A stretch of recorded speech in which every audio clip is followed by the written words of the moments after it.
कोई भी तरह का इन्फेक्शन हो, वो इन्फेक्शन तभी जिंदा रह सकता है जब आप उसको कुक्ड फूड खिलाएं। जैसे ही आप कुक्ड फूड को स्विच ऑफ करते हैं, कुक्ड फूड खाना बंद कर देते हैं, it takes about 3 days for most of the people उसके हर तरह के इन्फेक्शन को खत्म करने में।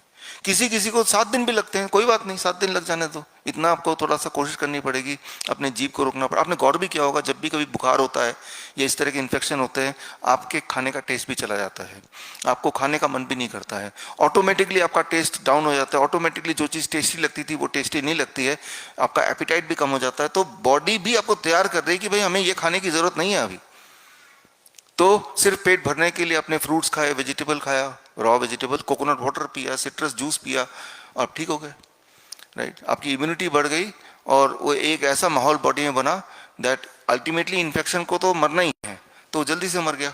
तो किसी भी इन्फेक्शियस डिजीज के लिए कभी भी किसी भी डॉक्टर के पास कोई हथियार है नहीं तो जाए ना।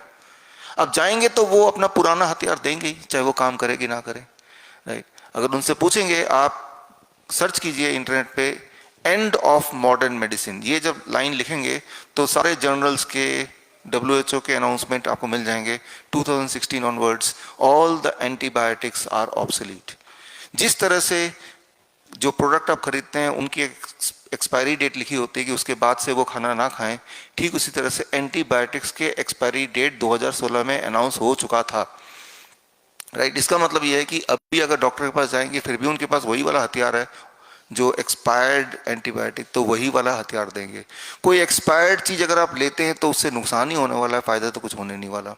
लेकिन आपके पास सोल्यूशन तो है, सोल्यूशन सिर्फ इतना है कि DIP diet minus plate 2 can help to kill the infections. Infection चाहे वो वायरल हो चाहे वो बैक्टीरियल हो। एक्चुअली इन्फेक्शन बैक्टीरियल है या वायरल है हमें पता नहीं है, हमें सिर्फ ये पता है कि हमारे सिम्टम्स क्या हैं, हमें सिर्फ ये पता है कि हमें फीवर हो रहा है, हमें बॉडी एक हो रहा है, हमें इचिंग हो रही है, ये पता है हमें सूजन हो रही है, ये पता है। लेकिन उसकी वजह क्या है वो नहीं पता हमें, उसकी वजह कौन सा वाला बैक्टीरिया है, कौन सा वाला वायरस है, कौन सा वाला फंगस है, वो नहीं पता। उसे पता करने की आवश्यकता भी नहीं है, वो इसलिए आवश्यकता नहीं है, वो वायरस हो बैक्टीरिया हो दोनों मिलके आपके साथ लड़ रहे हो, इरिस्पेक्टिव ऑफ दैट। जैसे ही आप अपना डाइट को चेंज करेंगे, जो मैंने अभी बताया, ऑटोमेटिकली आप ठीक होने की दिशा में चलने लगेंगे। हमने यही किया, जो वो तो 3 साल थे, जिसको भी फ्लू होता था, जिसको लोग कोविड बोलते हैं, तो उनको 3 दिन के लिए citrus fruit juice and coconut water हम पीने बोलते थे, तीसरे दिन तक वो ठीक हो जाते थे, राइट। अभी भी यही करते हैं, राइट। तो अभी भी ये करते थे क्योंकि उनको खाना मुश्किल लगता है तो पीना तो आसान लगता है, और हाइड्रेशन करने की जरूरत है। जब फीवर होता है तो बॉडी का पानी निकलता रहता है, बॉडी का न्यूट्रिशन निकलता रहता है, तो उसी स्पीड से न्यूट्रिशन पानी बॉडी में भरना है। कोकोनट वाटर सबसे अच्छा तरीका है क्योंकि उसमें सारे इंग्रेडिएंट हैं, कार्बोहाइड्रेट है उसमें, प्रोटीन है उसमें, मिनरल है, विटामिन है, सब कुछ है। यानी कि माँ के दूध के बाद सबसे बेटर बेस्ट फूड अगर कोई है तो वो कोकोनट वाटर है, कंप्लीट फूड।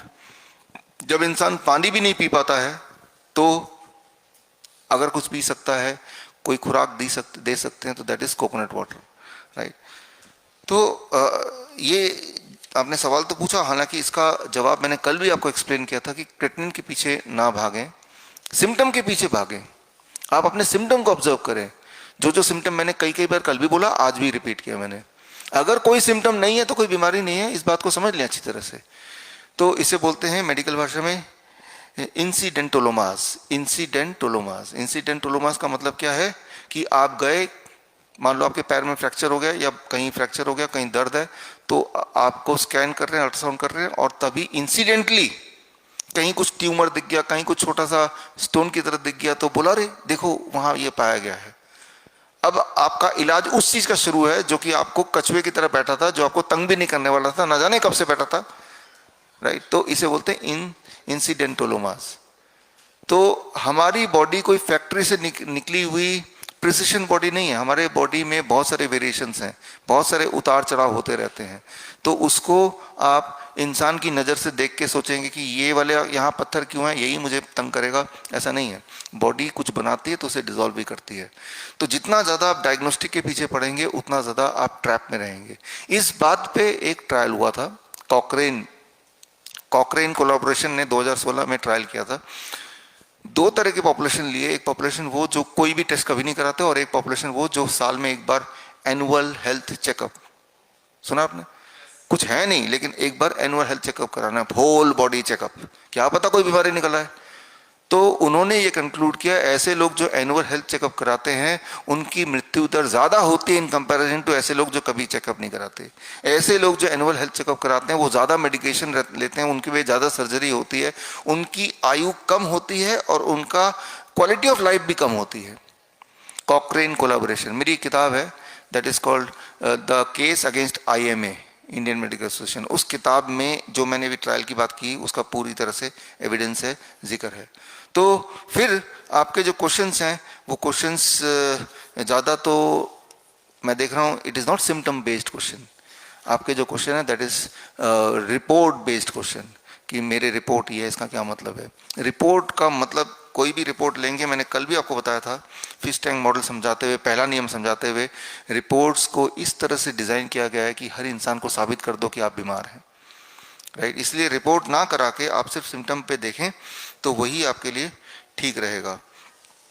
अलका शर्मा है यहाँ पे, आप है ना, आपका सब रात में लगभग सिर दर्द रहता है, वॉमिटिंग भी होती है, गैस की भी प्रॉब्लम है, पेन किलर लेने से सिर दर्द 2 दिन ठीक रहता है, माइग्रेन भी है, यही है क्वेश्चन ना। देखिए पेन किलर कभी भी किसी को किसी भी हालत में नहीं लेनी चाहिए। Pain killer short term relief देता है, लेकिन सबसे खतरनाक दवा है पेन किलर। पेन किलर आपके ब्रेन के सेंसेशन को खत्म करता है, ब्रेन जो आपको ट्रिगर करता है। मान लो यहाँ पे कील है, मैं अपना पैर यहाँ पे रख देता हूँ और एकदम से कील चुभता है। जब कील चुभेगा तो दर्द होगा, दर्द होगा तो देखेंगे अरे क्या हो गया, फिर मैं उसका इलाज करने की कोशिश करूंगा, कील को बाहर निकालूंगा। दर्द का होना एक इंपॉर्टेंट बात है, दर्द उस कील की वजह से नहीं है, ब्रेन आपको वहां पे ध्यान दिलाना चाहता है उसकी वजह से है। ब्रेन ध्यान दिलाना चाहता है इसलिए है। आपने कभी गौर किया जब सुबह आप जल्दी में होते हैं और बड़ी जल्दी जल्दी काम निपटाते हैं कि ऑफिस जाना है या किसी काम पे जाना है, और ऐसे में आप गलती से आप बेड किसी कोने से जोर से टकराते हैं, लेकिन आपने इग्नोर करके काम करके जब शाम को वापस आते हैं कपड़े बदलते देखते हैं इतना सूजा हुआ है, इतना ब्रूसेस लगे हुए हैं, फिर आप कहते हैं ये कैसे चोट लग गई, बहुत याद करते हैं तो अरे सुबह में टकरा गया था, है ना। और शाम को जब आप सोच रहे होते हैं तब पेन होना शुरू हो जाता है, सुबह नहीं हो रहा, पूरा दिन नहीं हो रहा। तो ये समझना होगा कि पेन एक इंटेलिजेंट चीज है। ब्रेन ने सोचा भाई ये पहले से बहुत बिजी है, अभी क्या पेन देना, शाम को देख लेंगे इसको, है ना। तो पेन को हमें समझना होगा, अंडरस्टैंड करना होगा, और पेन को बार बार स्विच ऑफ करेंगे तो ब्रेन से आप इंटरफेयर कर रहे हैं, और ब्रेन से जब इंटरफेयर करेंगे तो याद रखिए हमारी जो भूख की सेंसेशन है या भूख नहीं लगने की सेंसेशन है, ये सारा कंट्रोल रूम ब्रेन के पास है, राइट। तो फिर बहुत सारी दिक्कतें आएंगी, वॉमिटिंग है, गैस है, सिर दर्द है, ये सारी दिक्कतें अगर आपको ठीक करना है तो जो सर्केडियन चार्ट आपके हाथ में है जब उसको करने लगेंगे तो होपफुली ये सारे सिम्टम धीरे धीरे कम होते जाएंगे। आप हमारे हिम्स हॉस्पिटल में या हमारे नेटवर्क में जो इम्प्रूवमेंट होती हैं, जो नई बातें आती हैं, जो नए इन्वेंशंस होते हैं, वो ग्लोबी न्यूज़ के माध्यम से लगातार देख रहे हैं, आप तक पहुंच रहा है पिछले कुछ सालों से।